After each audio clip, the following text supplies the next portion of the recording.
Alors bonjour, aujourd'hui on va voir comment gérer un petit peu les fichiers log produits par les GH4 et les DVX200 dans Premiere Pro. Pour mémoire, les fichiers log, tourner en log, ça veut dire tourner dans un profil colorimétrique géré par le processeur via le capteur pour obtenir une image, comme on voit ici, très plate et donc pas jolie du tout, mais qui contient un maximum d'informations. Donc ensuite en post-production, on va avoir la latitude de pouvoir travailler comme ça, étalonner comme ça. Enfin bref, on a beaucoup de latitude créative.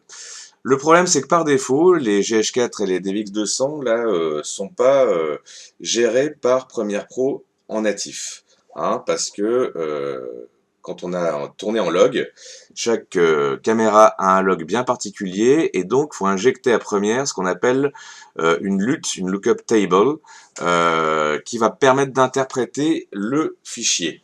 Et quand on se retrouve ici, donc là sur l'espace de montage couleur, et qu'on sélectionne un clip tourné en log, on va dans correction de base, LUT en entrée, et il y a plein de caméras, mais il n'y a pas le GH4 ou la DVX200 qui utilise un LUT particulier. Alors chez moi il y est, parce que justement je l'ai fait, c'est ce que je vais vous montrer, et ça va permettre du coup de travailler correctement. Voilà, je l'ai appliqué, et on a l'image basique qu'on va pouvoir étalonner.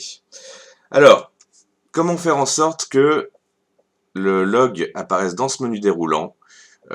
C'est très simple. Déjà, la première chose à faire, c'est de le récupérer sur Internet. Donc, vous avez l'adresse en description. Vous allez ici, donc sur Panasonic, et vous téléchargez le LUT de la Varicam 35, qui est le même que pour le GH4 ou la DVX200. Une fois que vous l'avez téléchargé, vous vous retrouvez avec ceci, c'est-à-dire un fichier Cube. Alors, à partir de là, il y a deux solutions possibles. Soit vous allez ici et vous faites parcourir, et là vous allez chercher le fichier sur votre ordinateur, là où vous l'avez téléchargé, et pas de problème.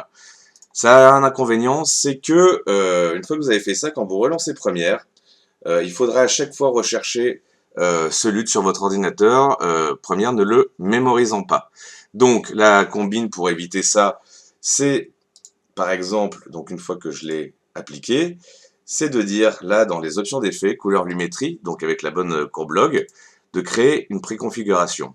Donc ça permet de contourner cette limite. Mais vous n'aurez toujours pas le fichier log dans ce menu déroulant. Donc ce que je vous conseille de faire, c'est tout simplement d'aller chercher le fichier, voilà, celui-là, et d'aller le copier à l'emplacement suivant. Donc l'emplacement, il est bien caché comme toujours chez Adobe. Il faut aller sur Windows, mais sur Mac, il y a un chemin qui est assez similaire. Là, c'est dans les librairies de l'application. Donc, vos programmes Adobe, Adobe Premiere Pro CC 2015, mais ça marche sur CC 2014, Lumetri, Lutz et Technical. Une fois que vous avez copié ce fichier à cet endroit-là sur votre ordinateur, que vous avez relancé Premiere, vous allez vous retrouver comme moi, avec la possibilité d'avoir enfin cette courbe log qui est applicable à tous vos clips DVX200 GH4. Donc ça simplifie déjà beaucoup la vie. On va voir ensuite une autre combine. Donc là, moi j'avais fait des préconfigurations d'étalonnage, tranquille. Alors ça c'est pas bon parce qu'il y en a deux qui sont cumulés. Donc je vais en enlever une, voilà. Donc, on fait un reset total, hop, et on applique ça, et on a ce fichier. Voilà, qui est tout joli, hein, quand même c'est pas la même chose qu'avant. Maintenant, quand on regarde les outils Lumetri, là on a Vlog, etc. Donc c'est bien. Ensuite, dans Creative, il y a des looks préconfigurés de Premiere Pro avec plein de trucs très différents, voilà, très jolis et qui sont réplicables à l'infini. Et surtout, on a une preview de ces étalonnages donnés.